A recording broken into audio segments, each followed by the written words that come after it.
Welcome to Real Mob Stories. This is your host, James Proctor. I hope everyone's doing well today. And today I've got a special show for you.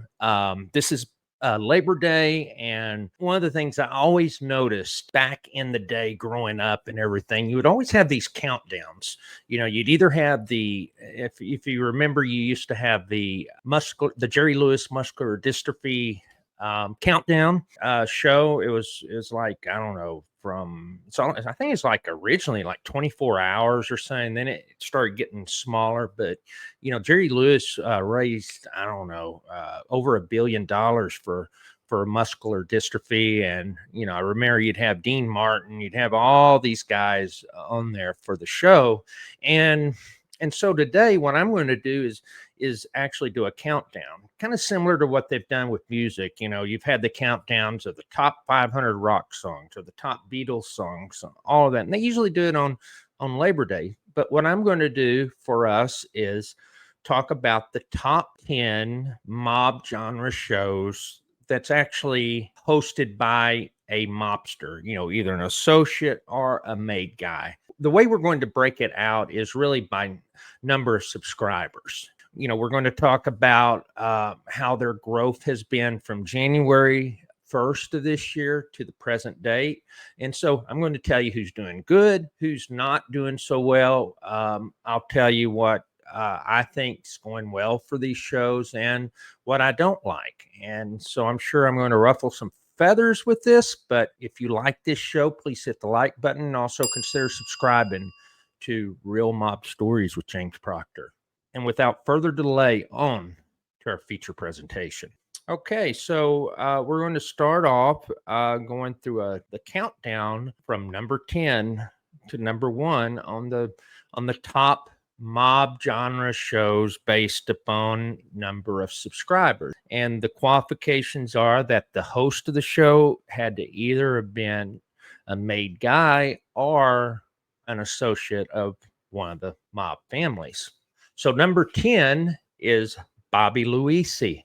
So Bobby Luisi was right at 10,000 subscribers at the beginning of the year, and he's only gained maybe 150 subscribers. And the thing that I like to say about him is that he really doesn't do much of the mob content anymore. He does more of the religious programming on Sundays. And it just seems like when Paul Tanso left, that things just really changed. I know that for a while he didn't have equipment, and the issue was, in my opinion, that it's not consistent. And so I know he's working, and so part of that is a reason that he's not able to put out the content. I think at this point, I just don't see the channel growing too much. Unfortunately, most people aren't interested in the religious content. I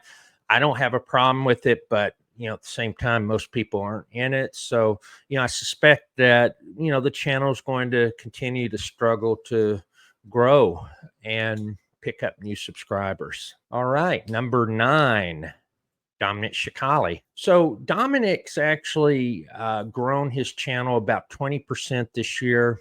He was at 20.4K in the beginning of the year. Now he's a little over 24.6 thousand subscribers. So he's gained about 4,200 subscribers. And, again, with him, I think part of the issue is that when he came out in I believe 2023, he grew pretty considerably, and he was doing regular content. He was doing the lives, he was doing, going on other shows and that type of stuff. And so what Dominic has been successful with this year is he has went on some very big platforms. He's been on some big shows this year. You see, the problem is Dominic's not being consistent with his podcast. So he'll go weeks without putting anything out. And, that's one of the main things that YouTube looks at is when they look at the algorithm. They expect you to have regular content. If you're not going to do that, you get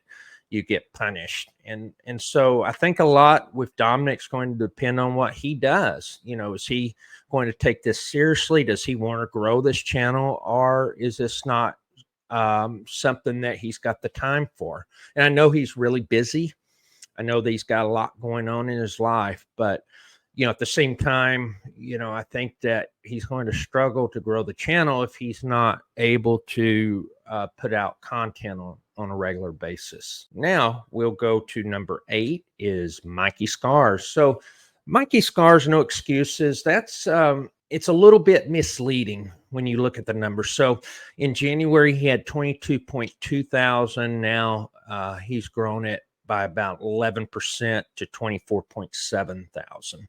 The reason I say that the numbers on YouTube's a little misleading is that Mikey Scars and RJ have a huge following on Patreon. It's behind a paid wall. I think it's $10 a month. And they actually have a pretty large user base on Patreon. And that's hard to do. It's really hard to grow that. And, what I'll say about Mikey Scars that I do like is that he has a love for history. And I know that their show's been focused a lot more on his era, what he's done in that life.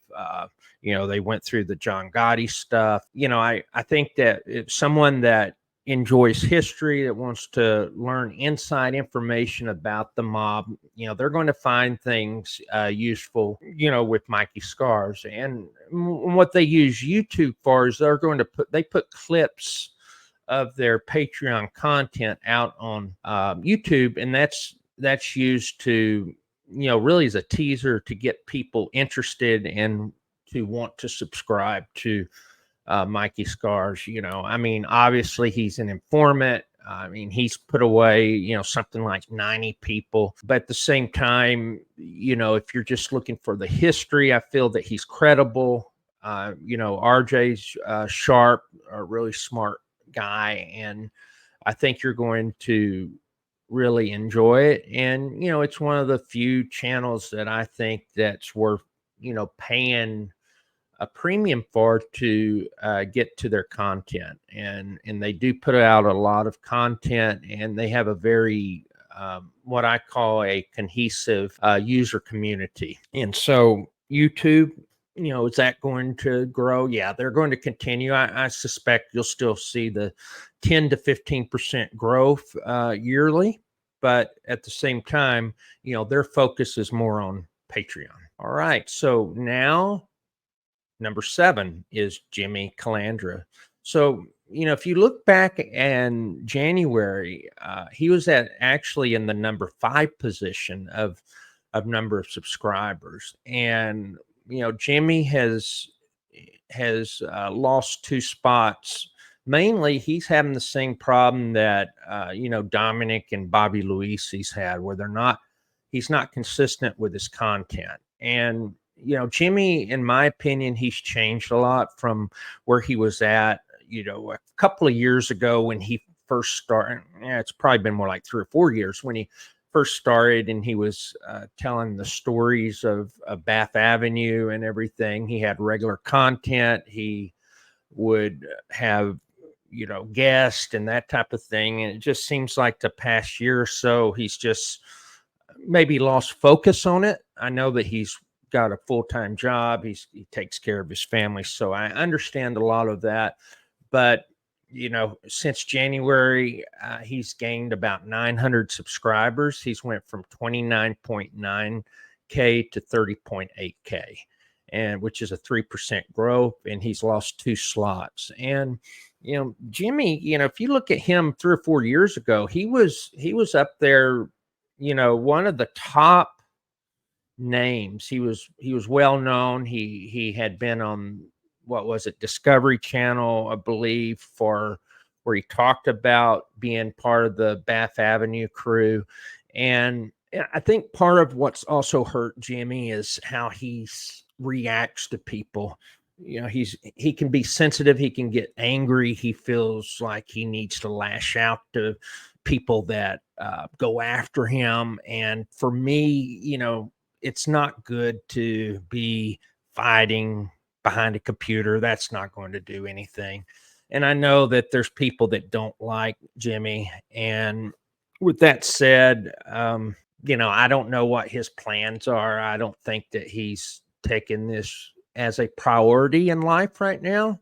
And so until he does that, I think you're just going to see pretty stagnant growth with Jimmy's channel. And then we're going to go to number 6, John Panesi. So John Panesi's actually had some pretty, what I would call stable growth this year. He's gained about 16% this year. And in January, he was at 29.5 thousand subscribers. And now he's at 34.2. So he's gained 4,700 subscribers. And, I think 15.9% is a good growth rate for someone that's got a mature channel as Panesi does. Panesi's channel's been out for about 3 years. And so his growth rate is about what it should be at this point. All right. Regarding John Panesi, personally, I don't like his content because, he has this stick of it's for the intelligent people in the room. And I just see a lot of sour grapes with him. He tends to, whenever you listen to a story, it's like he's the only person that had any common sense. He's the only person that knew what was going on. Everyone else was at fault. And it's just a condescending attitude that I just don't find is something for me personally. I mean, I know that people do listen to John Panesi, and he does have some. Actually, he does go into the history some. I mean, that's something that I do appreciate about him. I mean, obviously, he's doesn't. He wasn't in the life that long, so his personal stories, he doesn't necessarily have a lot, but what he does have is, he does talk about mob history, but again, I just don't find his personality very appealing, but, I expect he'll be able to continue his stable growth. And then number 5, Anthony Ruggiano. So Anthony Ruggiano's actually done really well this year. He was actually in the 7th slot back in January, and he's actually gained 2 spots since January. And so, we talked about where Jimmy Calandra had lost 2 spots. Well, Ruggiano actually went from 7 to 5. So Ruggiano jumped over Calandra and John Panesi. And in January, January 1st, Ruggiano had 26.8K subscribers, and now he's right at 35,000. He's gained over 8,000 subscribers, which is a growth rate of 30%, which is definitely above average. I think what's helped him, he's went on some pretty big platforms. He went on Michael Franzese. I know last year he went on with Sammy Gravano. He's been on soft white underbelly. He's been on some of these other large platforms, and I think that's going to help him. I think that he's likable person. I know I've criticized some of the content based upon what I felt that some of it wasn't accurate what he was saying, but at the same time I do see that he is likable. And I know that he lost his brother. I feel awful about that. And I think that he's going to continue to grow. Will he grow at 30%? I'm not sure about that, but I think that he's someone that people do gravitate towards. So number 4 slot, Joey Merlino. So Joey, this is interesting. So back in January, he was at 41.7K, and now he's right at 60,000 subscribers. He's gained over 18,000 subscribers, which is a growth rate of right at 44%. That's huge. And I know that he just got started, what was it, towards the end of last year, I believe.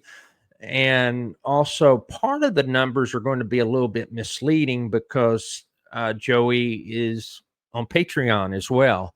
But I like the way that they put out content on their YouTube platform. So if you don't have Patreon, you're still able to at least view quite a bit of content. I wouldn't say they're really a mob channel. I mean, a mob show. I mean, they talk about the rats a little bit, but as far as mob stuff, that's not really their forte. They're into gambling. They're into, I would say, more kind of general entertainment, that type of stuff. And I think that can broaden their audience a little bit. I don't know how well they do with the different demographics. I didn't go that deep into it, but I can see that for whatever reason Joey is able to bring out a lot of subscribers. I know their lives get a lot of people, and so 43% growth. What I can see is that this summer, it started to decline just a little bit, but that's again natural because a lot of what they're doing is on Patreon. But I expect that I wouldn't be surprised that by the end of the year he could be close to 75, 80,000. He'll be one of these channels that will get up to over 100K within the next year or so. I mean, I just expect that to happen. Again, he's one of these polarizing people either like him or don't. And when you have people like that, they tend to do well on YouTube. And so we'll just see what happens.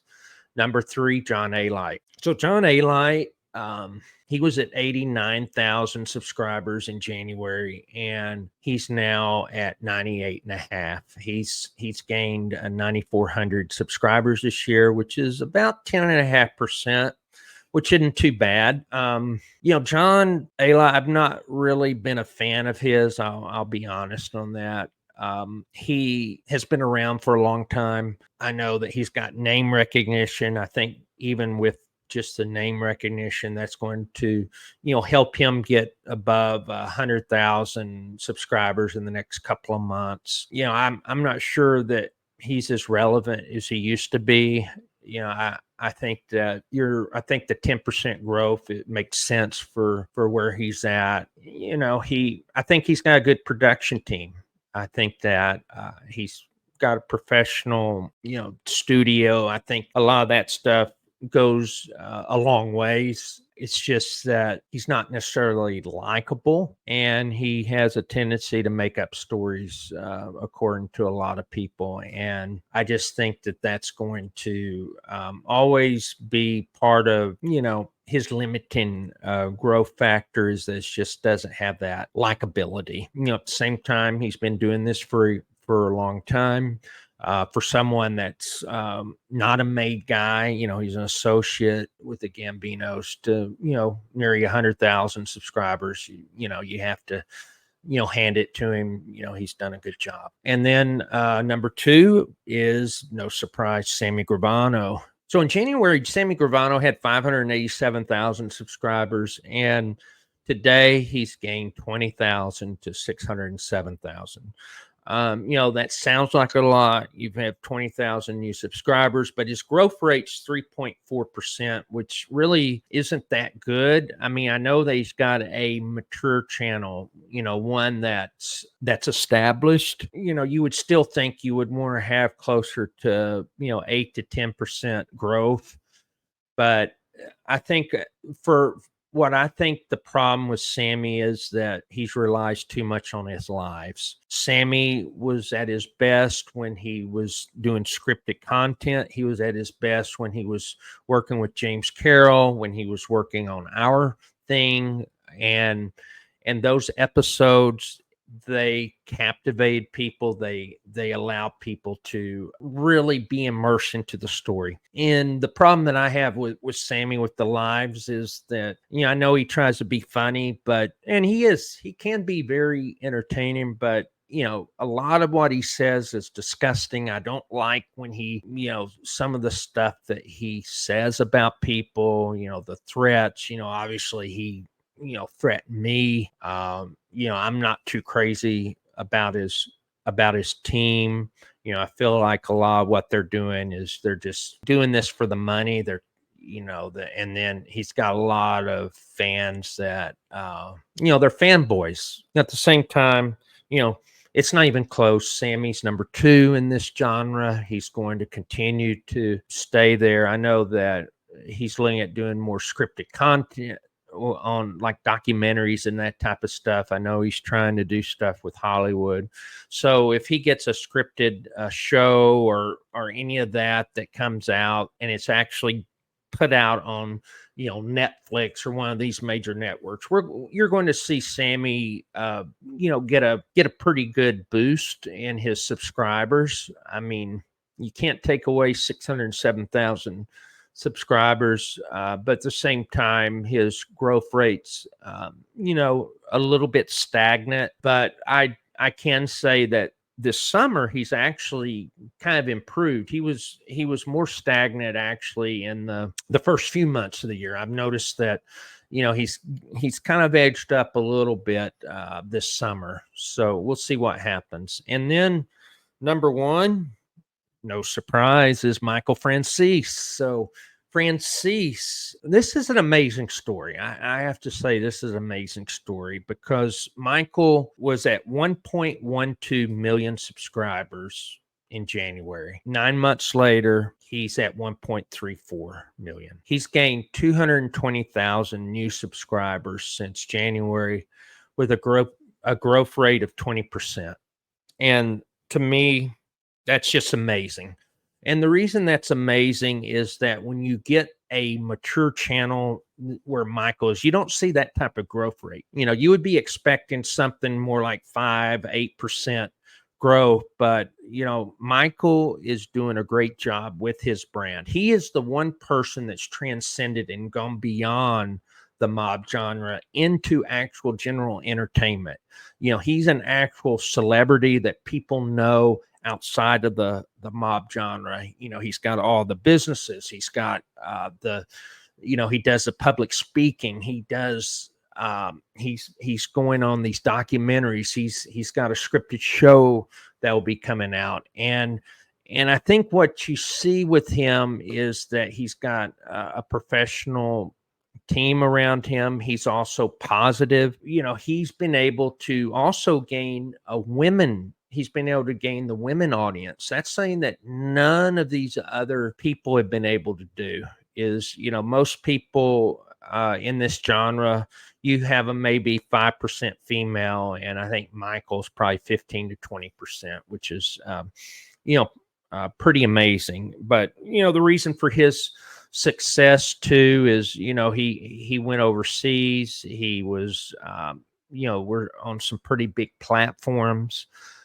He manages his brand very well, and he's just heads and above everyone else when it comes to being able to market the brand. And he's I'm sure makes some pretty good money off of YouTube, off of all of the stuff that he's working on. And Michael, for his credit, was always a moneymaker. So, he knows how to maximize his brand. I think that you can't really be too surprised at it. Are you going to still see 20% growth moving forward? I think that's going to be challenging because he's, already at 1.34 million. But, I could definitely see in 6 months from now being at 1.5 million subscribers. So, we'll see what happens. But, I think Michael, he realized that his show, he could only talk about so much, and he had already exhausted all of that. And so he's had to redefine that show, redefined everything. And, he's been pretty successful at it. Let me know what you think. What do you think of these 10 shows? What do you think? Is there one you like more than another? All right. Well, that's all I had for you today. I hope you enjoyed the show. I look forward to your comments. Again, please hit the like button and subscribe to the channel if you haven't. Until next time, take care, stay safe, and God bless you always.